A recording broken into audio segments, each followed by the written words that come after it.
안녕하세요. 박윤철입니다. 오랜만에 뵙죠? 제가 지금 한 20일 만에 방송하는 것 같아요. 왜 그랬냐면, 요즘 또 주식장이 좋잖아요. 주식시장이 좋아서, 제가 좀 주식, 트레이딩을 좀 하느라고, 사실은 좀 이 부동산을 조금 약간, 소홀히 했습니다. 강의를 좀 못했어요. 그래서 이제 그동안에는 좀 상담받은 내용들을 위주로, 오늘은 좀 강의를 계속해서 해나갈 생각입니다. 한 20일 정도, 10일 정도 강의를 안 했더니, 많은 분들께서 이제 여러 가지 질문을 주셨어요. 특히 이제, 건축물에 대해서 이제 질문을 많이 주셨는데, 그거에 대해서 한번 쭉 나열을 해보겠습니다.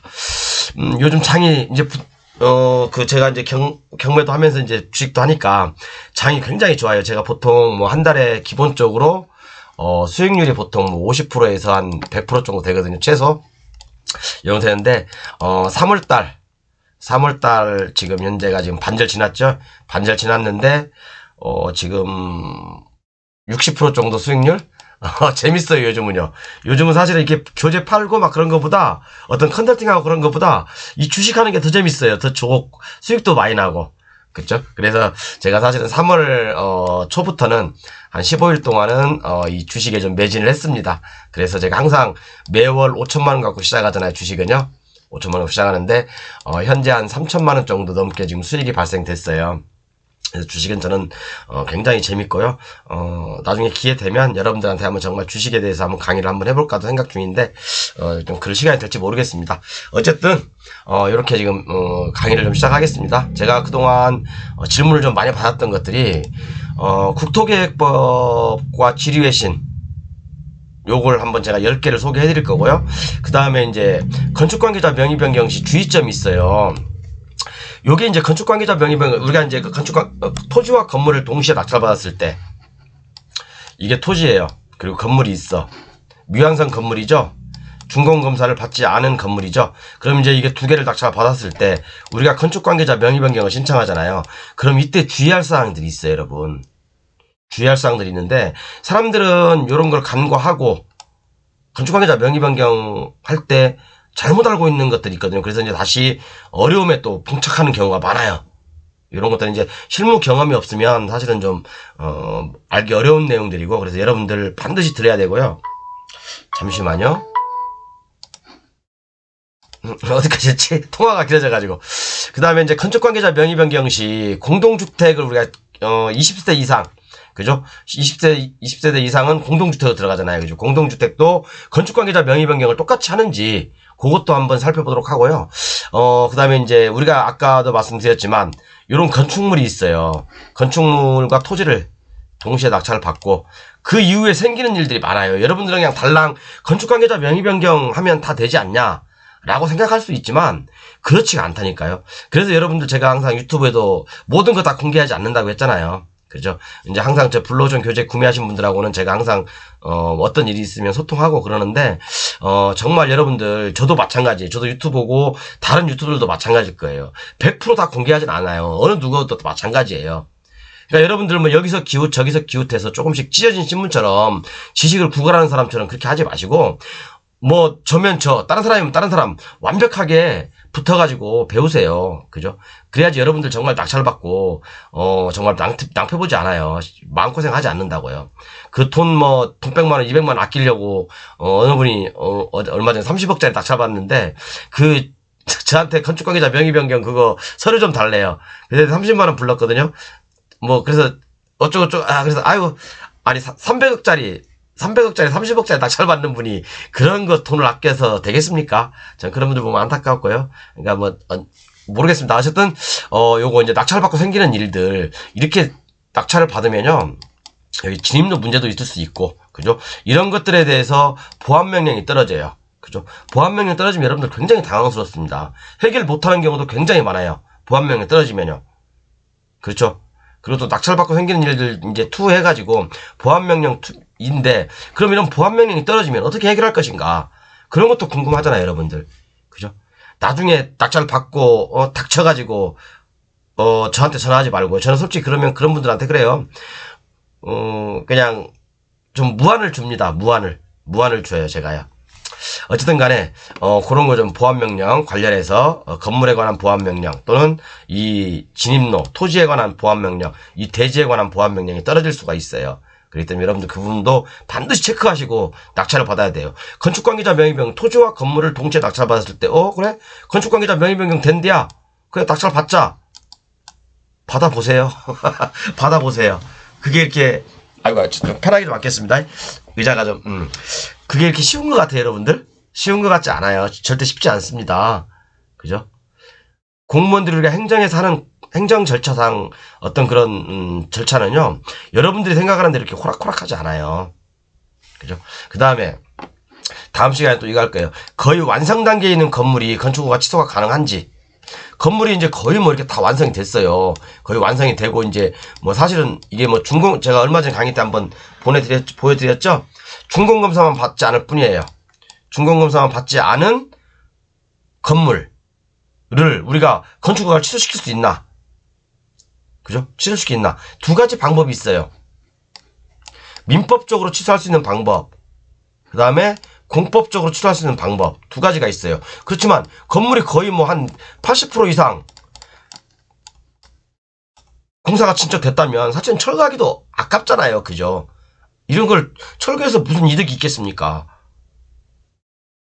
80% 이상 진행됐다고 한다면 거의 뭐 이제 뭐 샤시만 하고 그럴 정도의 완성 단계의 건물이라고 한다면 이렇게 여러분들 취소하기 쉽지 않아요. 그리고 취소한다고 한들 이게 사회적으로 경제적으로 결코 이득이 되지 않습니다.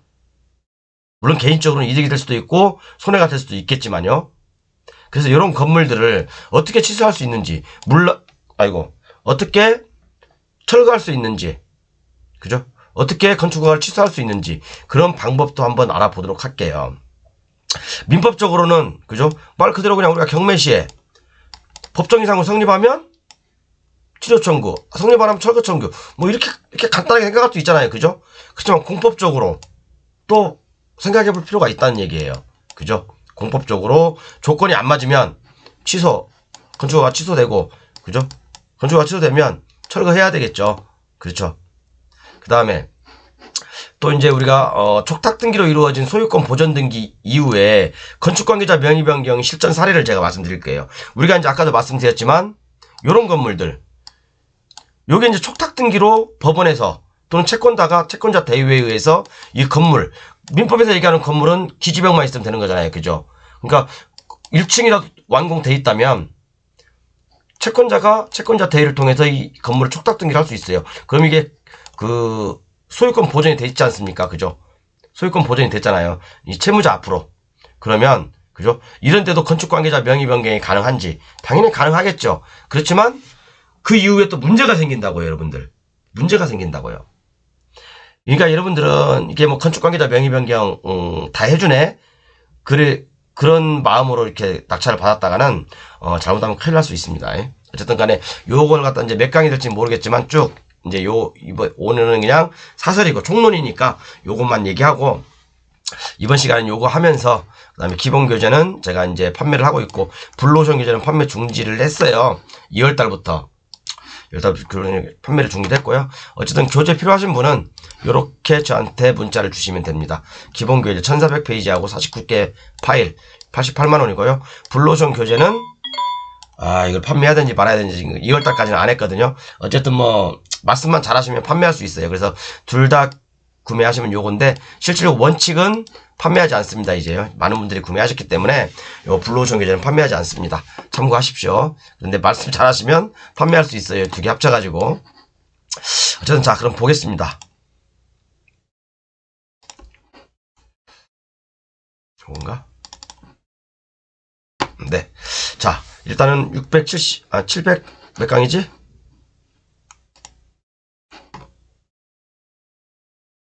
요거 한번 나중에 쭉 보세요. 이렇게 678강인가 보네. 678강. 자, 이제 아까 그 설명했던 걸 쭉 보기 전에 오늘은 이렇게 이제 먼저 요걸 쭉 한번 훑어보겠습니다. 국토계획법 6권 해석. 국토계획법 6권 해석이 제가 여러분들이 헷갈릴 수 있는 걸 좀 몇 개 추려봤어요. 그래서 한번 요거 또 참고하시면 여러분들께 많은 도움이 될 것 같아요. 자, 우리가 이제 지구단위 계획이잖아요. 지구단위 계획 변경에 대해 제가 말씀드렸죠. 지구 단위 계획 변경. 주로 이제 지구 단위 계획은 계획 관리 지역에 많이 지정되죠. 그죠? 지구 단위 계획은 제 유튜브 영상에 수없이 설명해 놨으니까 여러분들 많이 참고하시면 될 것 같고요. 대규모로 지정된, 우리가 대규모로 지정된 지구 단위 계획의 변경. 예를 들어서 이제 이렇게 있을 수가 있죠. 어떤 큰, 예를 들어서 뭐 송산 그린시티가 있어. 그러면 여기에 뭐 아파트도 쭉 있고 공공시설이 있고 뭐 공원이 있고 학교 있고, 그다음에 여기 또 이제 이 정도 블럭에는 또 단독주택들이 이렇게 막 있잖아요. 그죠? 단독주택, 근린상가 이런 것들이 많이 있을 수 있어요. 그죠? 획지마다 또는 필지마다 이렇게 용도를 달리해서 이렇게 지정될 수가 있잖아요. 그죠? 그러면 이렇게 지구 단위 계획에 얹혀져서 도시가 하나 개발됐는데, 이 큰 도시가 개발됐는데, 그죠? 이 지구 단위 계획을 변경하고자 할 때, 내가 이거 갖다 해서 이게 단독주택 용지야. 단독주택 용지야. 이거 갖다가 근린시설을 바꾸고 싶다. 그러면 이게 바로 변경이 되는지, 변경 안 된다 이거예요. 변경 안 됩니다. 통상은 10년. 택지개발 촉진법에 의해서 개발된, 지구 단위 계획 구역 내에 지구 단위 계획의 변경은 어렵나요, 여러분? 제가 옛날에 계획하고 계획 구역하고 제가 한번 설명해 드렸죠. 지구 단위 계획 구역 또는 지구 단위 계획하고 헷갈리지 마시라고. 그죠?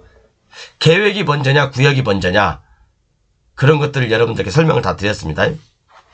그래서 택지개발 촉진법에 의해서 지구 단위가 결정돼서 계획이 세워진 계획도시 같은 경우에 이런 그 용도는 10년 동안은 변경이 안 됩니다, 여러분. 10년 동안은 변경이 안 돼요. 그렇지만 개인들이 또는 국가에서 소규모로 지정한 지구 단위 계획은 우리가 일정 조건이 맞으면 얼마든지 변경이 가능하다겠죠.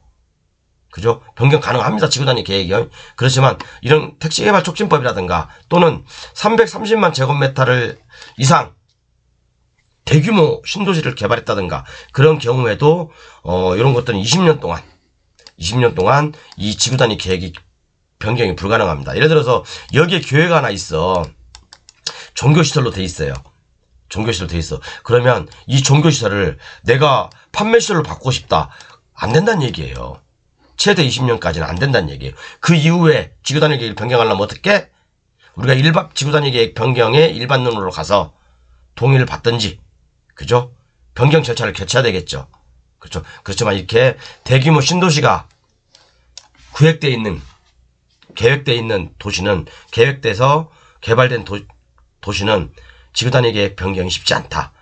10년, 20년 동안 그대로 지구 단위 계획 변경된 대로 사용돼야 된다. 그 내용입니다. 이해가 되죠? 그러니까 우리가 이제 어떤 분들이 신도시 나와 있는 여기에 이제 이렇게 뭐 넓은 필지가 하나 있어요. 그래서 200평이 있어. 200평이 있어요. 그럼 여기를 갖다가 지금 현재 뭐 낮은 1층짜리 교회가 있어. 교회 건물을 내가 이걸 판매시설로 바꾸려고 낙찰을 받았어. 근데 안 되거든요. 그죠? 안 되는 걸 된다고 하면 안 되는 거죠. 그죠? 안 됩니다. 특히 이런 건 조심하셔야 돼요. 그렇지만 나머지 이런 도시 외지역에 지구 단위 계획이 얹혀져 있는 게 있죠. 민간 제한이든 또는 지자체의 지정이든, 그죠? 주민 제한이든 아니면 국가의 지정 공고든 지정됐든 간에 이런 것들은 일정 절차를 거쳐서 변경이 가능하다. 이건 제가 수없이 말씀드렸으니까 다 아실 거고. 두 번째, 지구 단위 계획의 실효. 유권 해석인데요. 지구 단위 계획 실효, 이제 지구 단위 계획을 지정한 후 지구 단위 계획을 위반 중 지구 단위 계획 지정이 3년이 경과되어 지구 단위 계획 구역이 실효되는 경우, 그러니까 계획하고 또 구역하고 여러분 헷갈리지 마십시오. 계획, 구역 이런 거, 그죠? 구역이 실효되는 경우 현재 위반 중인 지구 단위 계획도 실효되는지. 당연히 실효되죠. 실효됩니다. 그 다음에 요건 이제 지구 단위 계획 내의 토지와 밖의 토지를 하나의 대지로 하여 건축이 가능한지 여부. 예를 들어서 요게 이제 지구 단위 계획 구역이에요. 요게 지구 단위 계획 구역인데 내 토지가 요렇게 걸쳐 있어. 내 토지가 이렇게, 이게 그죠? 그린벨트 지역 내 토지하고 비슷한 거죠, 여러분. 내용이 비슷하죠? 하나의 필지가 두 개의 용도 지역, 용도 지구에 걸치는 경우하고 비슷한 거죠, 그죠?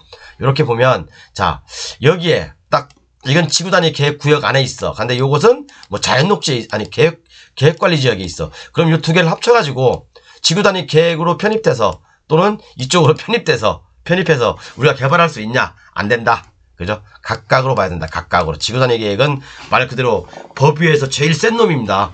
그죠? 지구단위 계획은 법에서 제일 센 놈이에요. 깡패예요. 법 위의 법. 헌법보다 셀 수는 없지만 어쨌든 지구단위 계획은 얘가 시키는 대로만 해야 돼요. 하물며 제가 말씀드렸잖아요. 지붕의 색채, 담벼락의 높이, 그 다음에 뭐 연통의 높이, 지붕의 색깔, 그런 것까지 다 규제하는 게 지구단위 계획구역이라니까요. 지구단위 계획구역의 내용이에요. 그래서 지구단위 계획은 여러분들 정말 이거 좀 심도 있게 공부를 하셔야 돼요. 그러니까 공부가 조금 덜 되신 분들은 제 교재를 통해서 공부하시는지 아니면 제 그 유튜브에 보면 많은 내용들이 나와 있어요. 지구단위 계획에 꼭 공부하세요. 그리고 이제 양의장 부지의 지목 변경, 유권 해석이라고 나와 있죠. 양의장 부지의 지목 변경. 일전에 어떤 분께서 이제 질문을 하셨는데 양의장 부지가 이렇게 있어요. 뭐 양의장을 하려면 이제 뭐 굉장히 넓어야 되겠죠, 부지가. 그러면 이것을 다 지목을 대로 바꿀 수 있다 라는 어떤 얘기를 들으셨대요. 그런데 제가 알기로는 그런 법은 없거든요. 그래서 이제 그 사장님께는 제가 그런 법은 저는 못 찾겠어요 라고 말씀드렸긴 했는데 얼마 전에 다시 또 회신이 오셨더라고요. 어쨌든 간에 양의장 부지의 지목 변경에 대해서 질의 유권 해석이 있습니다. 이 부분 한번 보시고요.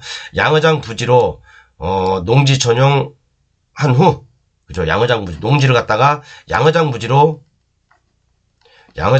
이제 지목을 변경했겠죠. 그죠? 지목이 아니라 지목이구나, 이거. 아이고, 제가 이게 항상 오타가 많이 나요. 지목이 양의장 부지로 변경된 토지를, 토지 형절 변경을 통하지 않고 건축이 가능한지 그 얘기를 물어보는 거거든요. 근데, 일단은 여러분들, 이게 양의장 부지가 있어, 이렇게요. 그럼 여기에 뭐 이제 실질적으로 양의장을 할 수 있는 어떤 그런, 시설과, 그 다음에 또 이제 양의장을 관리할 수 있는 어떤 주택이 있을 수도 있잖아요. 그죠? 주택이 있을 수도 있고, 또는 양의장 부지에 부속된, 부속 건물이 있을 수도 있어요. 그죠? 그러면 이 양의장 부지를, 그죠? 지목 변경이 대로 가능한지, 그죠? 가능하지 않습니다. 가능하지 않아요. 어쨌든 이거 양의장 부지를 지목을 대로 변경하려면 개발행 허가를 받아야 됩니다. 그죠?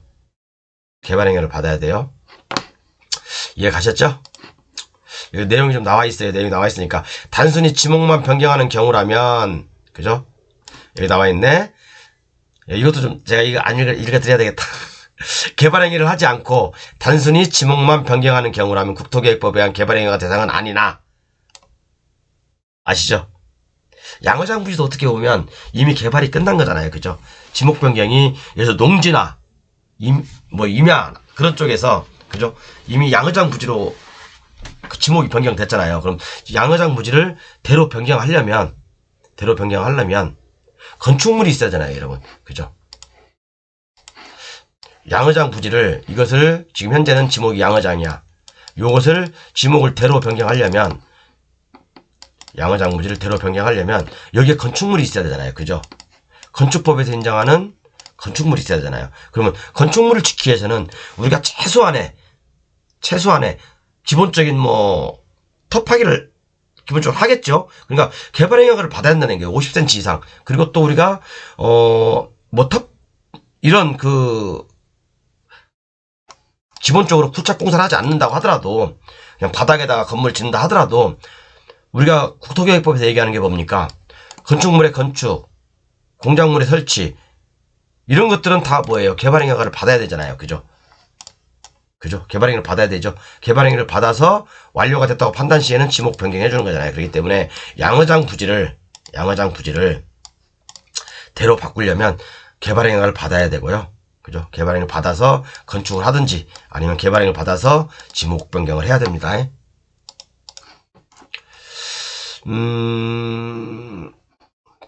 요거 또 하나 있네. 유권 해석. 지구단위 계획이 수립된 지역에서 임시적으로 사용하고자 하는 가설 건축물의 설치. 가능하겠죠? 위반권자가 결정할 사항임. 가능하겠죠? 가설 건축물의 존치 기간은 3년. 이해 가시죠? 가설 건축물은 법정 이상권이 성립됩니까? 가설건축물은 법정 이상규 성립돼요? 안 되죠. 안 돼요. 이것은 뭐 법 내용이 나와 있는 게 판례에 나와 있어요. 가설건축물은 철거를 목적으로, 그죠? 공사가 끝나면, 일정한 공사가 끝나면 그 공사에 부설되는 시설물이므로, 그죠? 3년이나 존치기한 3년입니다. 물론 연장을 할 수 있어요. 2년 동안. 연장을 할 수 있지만, 그렇기 때문에 가설건축물은 법정 이상으로 성립 안 됩니다. 철거 대상이에요. 그 다음에, 요거 하나 더 볼게요. 요건에서 단순 매매 목적의 토지 분할을 위한 개발행위 허가 허브. 우리가 옛날에 보면, 이렇게 이마를 보면 칼질 짝짝짝 해놓은 거 있죠, 이죠? 칼질 짝짝 해놓은 거. 그러면 지금도 이렇게, 그죠? 토지 분할을 위한 개발행위 허가 단순 매매 목적의 토지 분할이 가능한지 지금.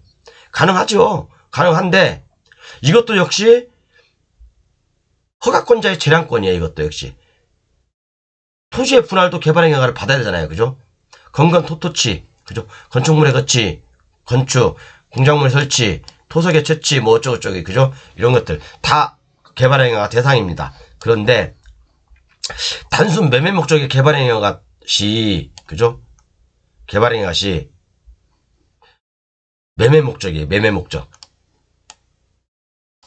토지 분할 가능한가? 가능하죠. 원칙은 가능합니다. 그런데 한 가지 더 볼게요. 그냥 가능한데, 토지 분할의 목적이 단순 매매라 하더라도 분할의 내용으로 보아 건축물의 건축이 수반되는 형태인 바둑판식 및 택지식 분할의 경우에는 건축물의 건축이 가능한지 여부에 대하여도 검토해야 하는 것이며, 허가 기준에 맞지 아니하여 건축물 건축이 곤란한 토지를 바둑판식 또는 택지식 형태로 분할하고자 하는 경우에는 불허가 처분하는 것이 타당할 것입니다. 그러니까 옛날에 이런 것은 기획부동산이 막 잘라서 토지를 팔았잖아요. 그런 걸 지금은 이제 못하게 하기 위해서 이런 내용들이 나와 있어요. 지금 이제 토지를 잘라서 판다는 건 쉽지 않죠. 이제 이렇게요. 그러나 가능해요. 다 가능합니다. 또 하나, 유권에서 건축허가 취소 시 의제 처리된 개발행위 허가도 취소되는지. 당연하죠. 건축허가 있으면 건축허가 밑에는 뭐 예를 들어서 여기가 건축허가예요. 모든 것들이 의제가 되죠. 농지전용 허가, 산지전용 허가, 그죠? 그 다음에 뭐 하천점용 허가, 이런 것들 20몇 개가 25가지인가 27가지인가 이게 의제가 돼요. 법률이 연관된 토지에 이런 법률들이 연관돼 있다면 이런 것들이 다 의제돼서 한꺼번에 건축허가 일괄 처리가 되는 거죠. 그런데 이 건축허가 취소되면 이 농지용허가, 산지용허가 또는 개발행위허가 이런 것도 취소되냐? 이거 당연히 취소되죠. 한 나라에 국가가 없어졌는데 밑에 무슨 시도가 무슨 필요가 있습니까? 그죠? 국가가 없어졌는데 최종 목적이 없어졌는데 이게 있을 필요가 없죠. 당연히 취소되죠. 그런데 농지용허가 취소됐다고 해서 건축허가 취소됩니까? 취소 안 되죠. 이건 취소 안 됩니다. 우리나라에서 뭐 예를 들어서 어디 저기 하나의 시가 없어졌다고 해서 대한민국이 없어집니까? 그건 아니죠. 그러니까 건축허가 취소되면, 그죠? 대한민국이 없어지면 나머지 뭐 전라북도, 경상북도, 경상남도, 뭐 경기도, 충청도 다 필요 없다 이거예요. 그죠? 필요 없어. 그렇지만 일개 시가 하나 없어진다고 하더라도, 뭐 인구 감소로 소멸된다 하더라도 대한민국은 존재하잖아요. 그죠? 그렇게 보시면 돼요. 꼭 그렇다는 건 아니지만 얘를 비유하는 거예요.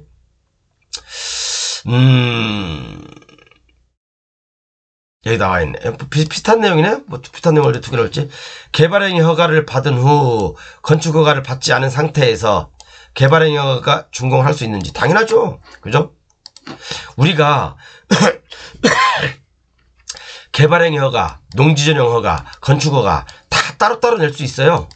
시차를 두고 다 개별적인 법률이기 때문에 다 따로따로 낼 수 있어요. 그리고 요것을 내 최종한 목적하는 바가 건축이다 그러면 민원의 편리를 위해서 이게 다 의제 처리되는 거기 때문에 따로따로 건축허가하고 따로따로 낼 수도 있고 일괄적으로 낼 수도 있다. 의제 처리 시킬 수도 있다. 그렇기 때문에 뭐 이런 거 개발행위 허가를 받은 후, 농지전용 허가를 받은 후에 요것만 따로 준공검사를 받을 수 있는, 당연히 받을 수 있습니다. 당연히 받을 수 있어요.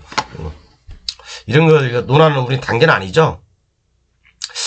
이 도로에 대해서 좀 굉장히 중요한 내용인데, 유권 해석이. 생각을 좀 많이 해볼 문제예요, 이거요.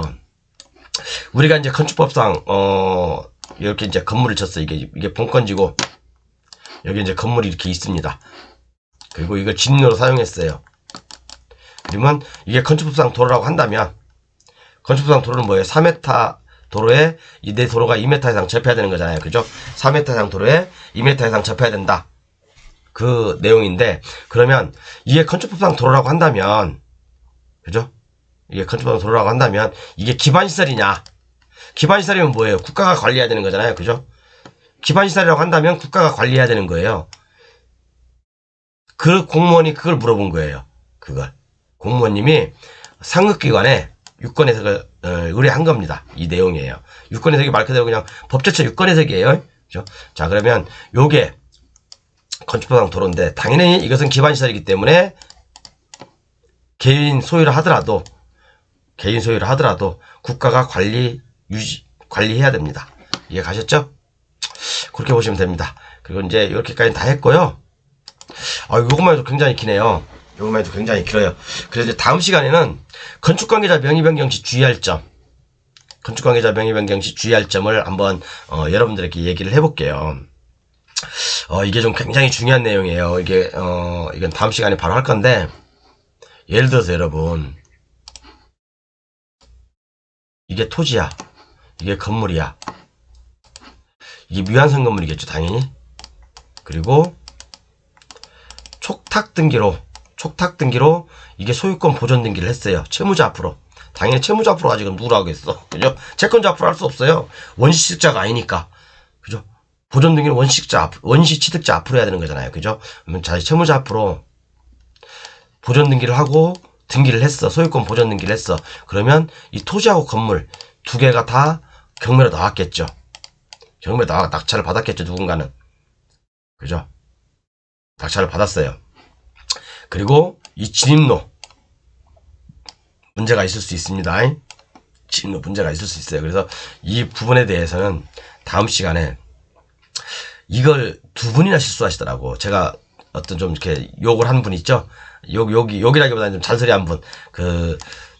30억짜리 낙찰을 받으신 분이, 저한테 자료 주면 30만원 준다고 한 분. 제가 안 팝니다 그랬어요, 제가요. 안 팔아요.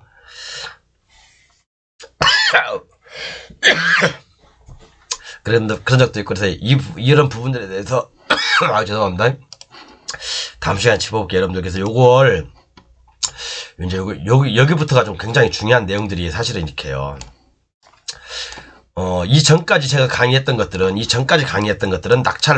낙찰을 받을 때까지라고 한다면, 이 이후부터는 낙찰을 받고 난 다음부터 해결책인 거예요. 그죠? 낙찰을 받고 난 다음부터 해결책이니까, 좀 한번 제가 좀 강의를 100% 다 공개는 안 합니다. 그래서 다시 한번 말씀드리지만요.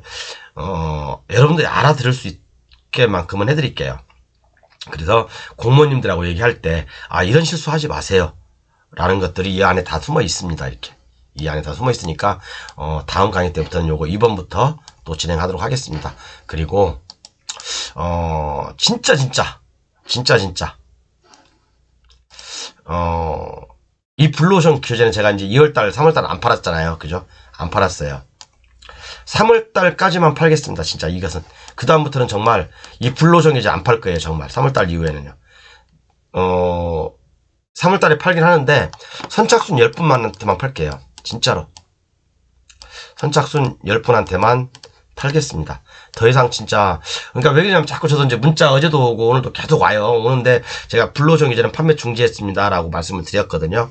그런데, 좀 이게, 다 연결이 안 되시나 봐, 지식들이. 그러니까 왜 그러냐면, 저도 이해가 가요. 저도 뭐 이 지식을 쌓기 위해서 상당히 많은 오랜 시간이 걸렸으니까, 이게 이제 공부를 하면 할수록 자꾸 지식이 연결고리가 생겨야 되는데, 연결이 단절돼 버리면, 결국에는 내가 내 지식이 완성을 할 수가 없거든요. 완성될 수가 없어요.